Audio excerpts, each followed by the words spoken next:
Salve pessoas! Sou Rubens Souza, professor de História, e aqui estamos para mais um encontro, hoje com o tema Sociedade Colonial.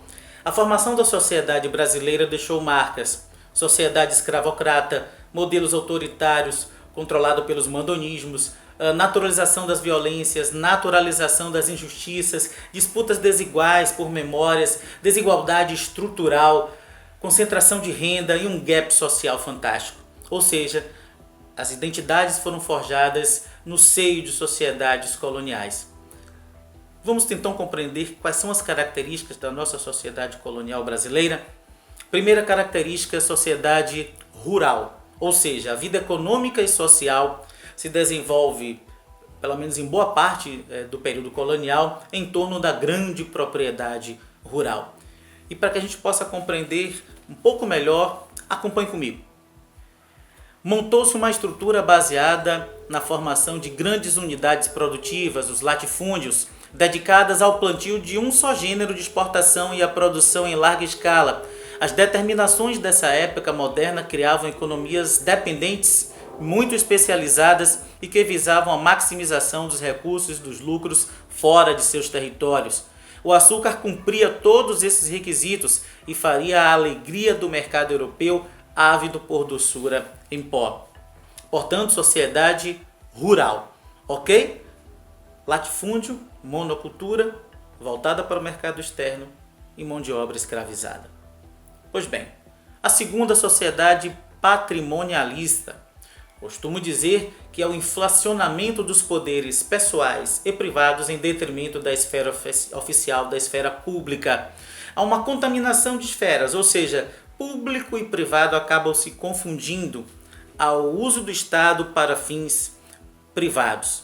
Ausência de interesse pelo coletivo, ausência de interesse pela virtude cívica, ausência de interesse pela vida pública, pelo bem comum. Ausência, enfim, do exercício dos direitos sociais e ausência da participação efetiva, do coletivo. Portanto, sociedade patrimonialista, ok? A gente costuma dizer que, junto com a corrupção, essa característica tem gerado males terríveis para a nossa história, ou em nossa história. Tá? Portanto, nesse tipo de sociedade, o Estado é ou torna-se bem pessoal daquele ou daquela que detém o poder. Ok? Portanto, sociedade rural, sociedade patrimonialista. Terceira característica, sociedade estratificada. Havia uma mobilidade social muito restrita. Ok? Concentração de poderes de um lado, falta de direitos do outro. E nós vamos ter exatamente a cor da pele dando tom, ou seja, a via de nobilitação, a via de nobilidade vem exatamente dessa cor da pele. Uma elite branca começa a se constituir exatamente aqui no nosso país. Ok? E essa sociedade estratificada, juntamente com a sociedade aristocrática, que é a outra característica, vão fazer com que haja uma perversa concentração fundiária. Ou seja, a terra, o nome, o privilégio, a renda e o poder é exatamente tudo isso que vai definir quem pode, quem deve, quem manda e quem tem no Brasil. Repito para vocês, terra, nome, privilégio, renda e poder, tudo isso define quem pode, quem deve, quem manda e quem tem exatamente aqui no Brasil. Portanto, o não fazer é que define o ser nobre.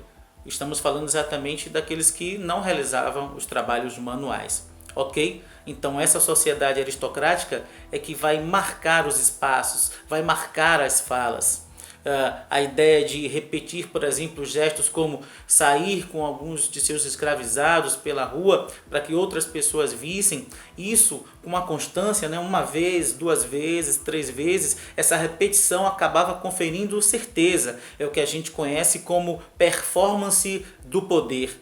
Ok? Ou seja, mostrasse para a sociedade, exatamente mostrando todo o poder que tem. E aí, repito, a ideia da terra, além disso, o próprio nome, os privilégios, a renda, conferia-lhe poder e justamente a exposição desse poder, essa performance, fazia com que as pessoas acreditassem cada vez mais. Tá? Tanto que o ser senhor de engenho trazia consigo exatamente essa ideia do ser servido, do ser obedecido e do ser respeitado, como bem disse o padre Antônio. Portanto, sociedade estratificada e sociedade aristocrática. Outra característica importante do período colonial, sociedade patriarcal, ou seja, o eixo, tudo isso girava em torno da figura do homem, e aí é uma hierarquia que jamais deveria ser questionada. Tá? Daí que surgem as origens do que a gente conhece como mandonismos locais, do personalismo.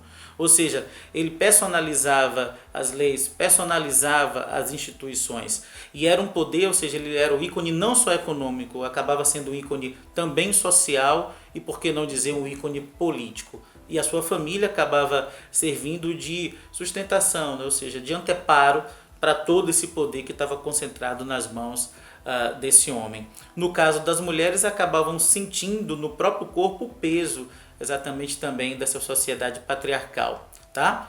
Lembramos também que essa sujeição iria além dos laços de sangue, ou seja, se estendia a outras pessoas que não eram diretamente ligadas a, digamos assim, a família do próprio senhor de engenho.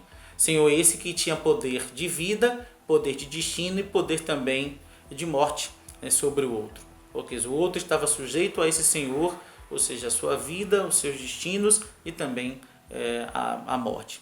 Quem definia exatamente era esse, digamos assim, o senhor, tá bom? Esse era o lugar dele. E por último, a sociedade escravista.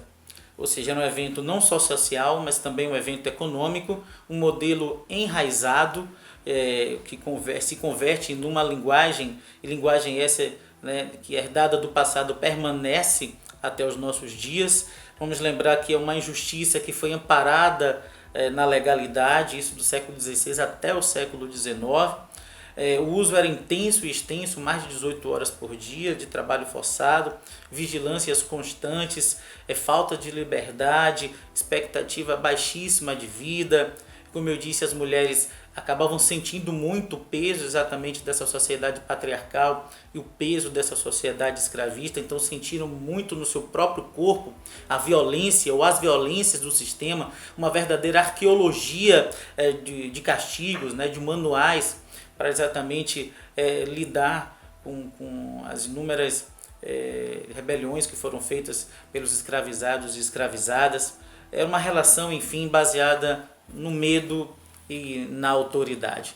É claro que os escravizados e escravizadas não aceitaram passivamente o peso da escravidão e criaram inúmeras formas de resistência, algumas delas a fuga, que geralmente formavam os quilombos, suicídio, aborto, infanticídio, o assassinato de senhores, o assassinato de feitores, ou seja, formas de resistência para suportar exatamente o peso da escravidão. Pois bem, digamos que toda essa linguagem constituída na sociedade colonial brasileira, nós herdamos muito dessa linguagem, de toda essa estrutura que foi criada, de todas essas marcas que foram criadas na sociedade colonial. Só que precisamos compreender que muitas dessas marcas insistem em nos rodear. E precisamos então superar essas pautas, ou seja, as nossas insatisfações, as nossas frustrações, os nossos descompassos precisam se tornar urgentemente, encontrar urgentemente um caminho para que a nossa cidadania não seja tão falha, não seja tão incompleta, para que o caminho para essa cidadania não seja tão difícil, não seja tão tortuoso assim. Precisamos definir um caminho, precisamos definir uma agenda, precisamos formar uma cultura verdadeiramente republicana. Ok, galera? A gente volta a se encontrar em breve. Um abraço, paz e bem, e até a próxima.